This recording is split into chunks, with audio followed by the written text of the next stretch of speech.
Yo, I'm about to show you one of my favorite shoulder exercises of all time. I usually use this to warm up before I get into my heavy overhead presses, cleans, things like that. It's just gonna be a single arm cable press, superset with a single arm cable lateral raise. And it looks a little something like this. Starting with the cable at the bottom. Again, you're not doing any kind of crazy weight. Make sure the cable is on the inside of your elbow. You don't want to get up here, puts tension in some weird places. This would be a lot safer. Keeping your elbow tight to your body. Again, not way out here. You're gonna press straight up, turn, control on the way down, all the way down to our collarbone. Just gonna do 5 for the video. So you knock out X amount of reps, however many you want. You can have somewhere between 8 and 12. You'll have to go lighter when you go to your lateral raise. So I'm literally on the lightest setting here. And then starting at your knee or hip. Same idea, weights in front of you. That's just a traditional lateral raise after that. 5 again. If you want to get real crazy, you could add a rear delt movement here, and you can also add a front raise, which I do the front raise sometimes. Right, let's turn this up, keeping our thumbs up in the shoulder slot here. Kind of what you're looking for.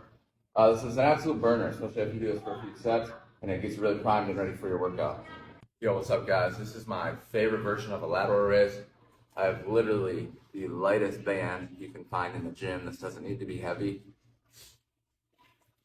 Take the band, straighten it out, step right in the middle. Make sure your foot's all the way on the band. I've seen these things snap and smack people multiple times.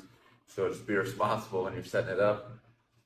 Okay, with the lateral raise, I tell everybody, like, throw your elbows and your wrist is gonna follow. A lot of people try to lead with their wrist and they end up with their wrist over their elbows. I see this a lot in females or untrained individuals a lot of the time, just because you're not used to the movement and your body's taking the easy way out. But if you throw your elbows, your wrists are gonna follow you. Another thing with the lateral raise is you don't need to be completely straight blocked out with no elbow flexion. Okay, a lot of people do it with zero flexion of their elbow, so it's completely extended. That'll put a lot of tension here in like this little tennis elbow area, which I'm sure some people are familiar with. So we're here, and if you can tell, I'm kind of out on more towards a 45-degree angle with some bend in my elbow. So we're not here, slightly out in front. It's not a front raise, but it's not making a T entirely. So we're right here. And one of the reasons I like the resistance bands was just the strength curve. So the relationship of the tension throughout the movement versus a dumbbell, which is just kind of dead weight. Here I have pretty solid tension throughout the entirety of the movement, from when I start to when I end and during the negative. So a lot of times with dumbbells, you'll see gravity kick people's ass where they're like, you know, on the way down. So this is a lot easier to control, and it's a lot easier on your joints. Still a really good movement. Probably my favorite lateral raise variation. What up guys, I'm about to show you a clean to a double press, another one of my favorite shoulder movements.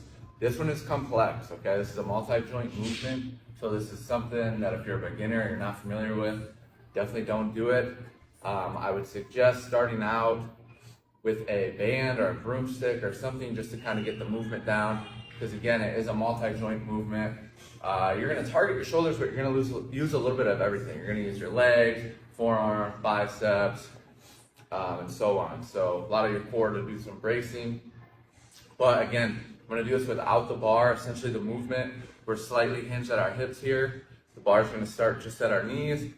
We're going to initiate the movement by going down actually. So down just a little bit, then we're going to pull up almost like a shrug or an upright row. Then we're going to catch the bar with our elbows up, and then we're going to press twice. So this portion is the hang clean, boom, press, press, bring it down, and you continue that. So usually I do 4 to 5 cleans, 8 to 10 presses. Cleans aren't something you're going to do really high rep that often at all, and they are somewhat risky since there's a lot of movement involved. So definitely if you're a beginner, get this down. Use the broomstick, practice just the clean portion of it.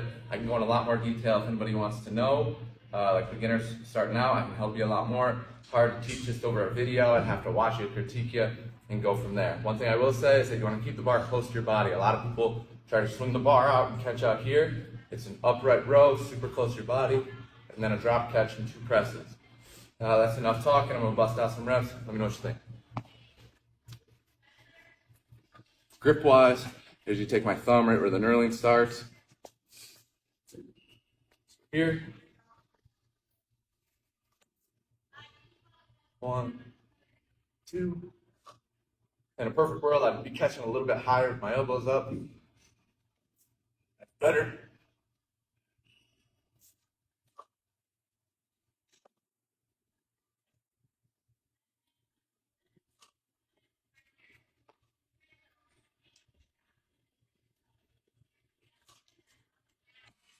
I'll make sure to add a side angle so you can see it from the side as well. But definitely do that. That one should kick your butt. Big time central nervous system movement. This should be one of the first movements you do after warming up. It's going to take the most out of you, burn the most calories.